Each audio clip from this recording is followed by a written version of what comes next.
ಪಂಡಿತರು ಹೇಳ್ತಾರೆ, ಆಹಾರ ಸೇವನೆಯೂ ಒಂದು ಮಾಯೆ.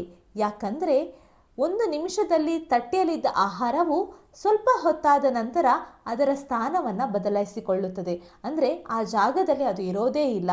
ಹಾಗಾಗಿ ಇದು ಮಾಯೆಯೇ ಸರಿ ಅಂತ ಅವರು ವಾದ ಮಾಡ್ತಾರೆ. ಈ ವಾದವನ್ನು ಕೇಳಿದ ಮಹಾರಾಜ ಬಹಳ ಸಂತೋಷನಾಗಿ ಪಂಡಿತರಿಗೆ ಉಡುಗೊರೆಯನ್ನು ಕೊಟ್ಟು ಅಲ್ಲಿಂದ ಕಳುಹಿಸಿಕೊಡುತ್ತಾನೆ.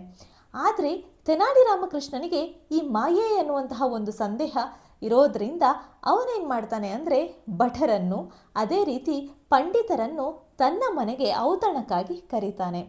ಹಾಗಾಗಿ ಔತಣಕ್ಕೆ ಕರೆದಿರೋದ್ರಿಂದ ಎಲ್ಲರೂ ಅಲ್ಲಿಗೆ ಬಂದು ಸೇರಿರ್ತಾರೆ. ಭಟರು ಬಂದಿರ್ತಾರೆ, ಸದಸ್ಯರು ಬಂದಿರ್ತಾರೆ, ಹಾಗೆ ಈ ಮಹಾಪಂಡಿತ ಕೂಡ ಅಲ್ಲಿಗೆ ಬಂದಿರ್ತಾರೆ. ಆಗ ತೆನಾಲಿ ರಾಮಕೃಷ್ಣ ಏನು ಮಾಡ್ತಾನೆ ಅಂದರೆ ಉಳಿದ ಎಲ್ಲರಿಗೂ ಆಹಾರವನ್ನು ವಿತರಿಸ್ತಾನೆ, ಭೋಜನವನ್ನು ನೀಡ್ತಾನೆ.